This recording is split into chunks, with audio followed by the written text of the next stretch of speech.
क्या एक किताब पूरे देश में धार्मिक बहस छेड़ सकती है?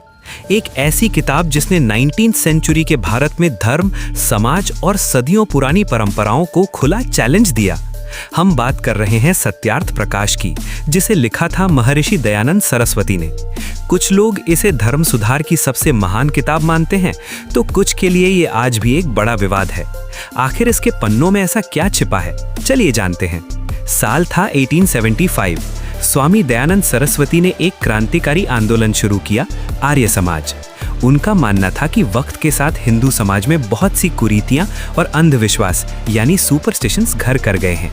उनका एक ही नारा था, बैक टू द वेदास, यानी वेदों की ओर लौटो। इसी विचार को दुनिया तक पहुंचाने के लिए उन्होंने लिखी सत्यार्थ प्रकाश, यानी सत्य का प्रकाश, द लाइट ऑफ ट्रूथ। इस किताब के मुख्य विचार क्या हैं? चलिए 3 बड़े पॉइंट्स में समझते हैं। एक, ईश्वर का सिद्धांत। स्वामी जी के अनुसार ईश्वर एक है, निराकार है और सर्वव्यापी है। वो मूर्ति पूजा के सख्त खिलाफ थे। वेद ही परम सत्य है। उनका कहना था कि सच्चा ज्ञान सिर्फ वेदों में है। सोशल रिफॉर्म्स यानी समाज सुधार। ये किताब सिर्फ धार्मिक नहीं, सोशल थी। इसने विमेन एजुकेशन, विडो रीमैरिज और इक्वालिटी यानी समानता का समर्थन किया और जन्म के आधार पर जाति व्यवस्था का विरोध किया। लेकिन दोस्तों, ये किताब सिर्फ सुधार तक नहीं रुकी।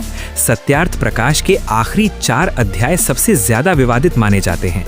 इन चैप्टर्स में स्वामी दयानंद ने इस्लाम, क्रिश्चियनिटी, बुद्धिज्म और जैनिज्म के साथ साथ कुछ हिंदू संप्रदायों की भी कड़ी आलोचना की। उन्होंने शास्त्रार्थ यानी तर्क के आधार पर दूसरे धर्मों की मान्यताओं को चैलेंज किया। इसी वजह से ये किताब कई बार बैन करने की मांग उठी और आज भी ये बड़ी बहस का कारण बनती है।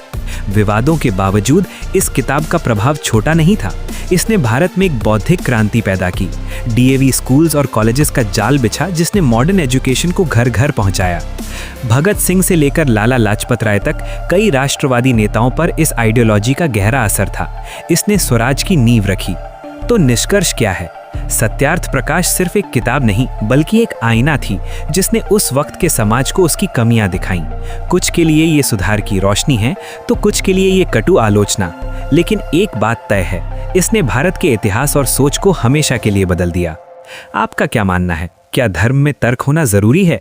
कमेंट में अपनी राय जरूर बताएं। वीडियो पसंद आई हो तो लाइक और सब्सक्राइब जरूर करें। मिलते हैं अगले वीडियो में।